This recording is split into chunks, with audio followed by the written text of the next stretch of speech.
सतह समंदर पर वाक़ एक पहाड़ी इलाका जिबल अल तारिक जिब्राल्टर हिस्पानिया के सूबे कादिस के जुनूब मगरिब में हिस्पानिया की इंतहाई जुनूबी हद पर वाक़े एक बरतानवी नौ आबादी जो सतह समंदर पर बढ़ती हुई एक पहाड़ी पर वाक़े है। इसका कुल रकबा 2.5 मुरब्बा मील है।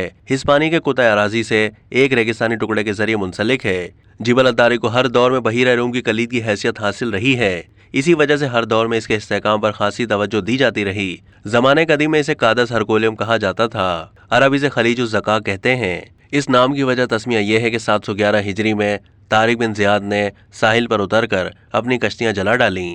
ये सूरत हाल देखकर उसकी अफवाज में से बाज ने कहा कि हुजूर, हम वापस कैसे जाएंगे? तारिक बिन ज़ियाद ने जवाब दिया कि पीछे भी मौत है और सामने भी मौत। सामने की मौत बहादुरी की मौत है और उसको फतह किया।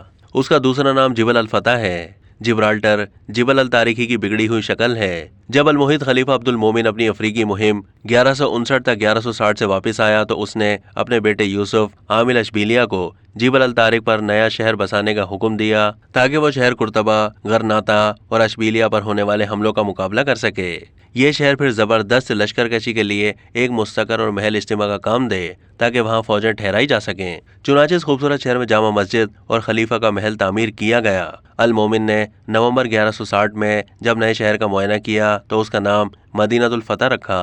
1309 में फर्डिनेंड चहारुम ने शाह किश्तालिया के लिए इस पर कब्जा कर लिया, लेकिन 1333 में मराकश के बनो मरीन ने इसे फतह कर लिया। बाद में गरनाता के नासिरी सुल्तान सालिस ने इस पर कब्जा कर लिया। उसका कब्जा 1410 से 1462 तक बरकरार रहा।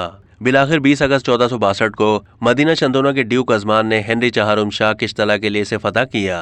1462 से 1502 तक जिबल अल तारिक कज़मानों की मौरूसी जागीर रहा। बाद में दोबारा बादशाह की मिल्कियत में आ गया। 1404 में हिस्पानिया की जंग तख्त नशी के मौके पर अमीर अल बहर सर जॉर्ज रॉक ने इस पर कब्जा करके इसे बरतानिया के हवाले कर दिया। बाद में इसे कई मुहासरों का सामना करना पड़ा। इनमें 1709 था 1783 का मुहासरा काबिल जिक्र है, जिसमें जबल अल तारिक ने जनरल एलिट के मातहत हिस्पानिया और फ्रांस के मुहासरों का मुकाबला किया।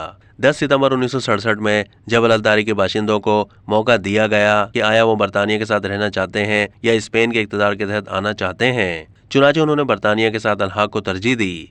अब तक के लिए इतना ही। मजीद मालूमात के लिए डेली जंग के यूट्यूब चैनल को सब्सक्राइब कीजिए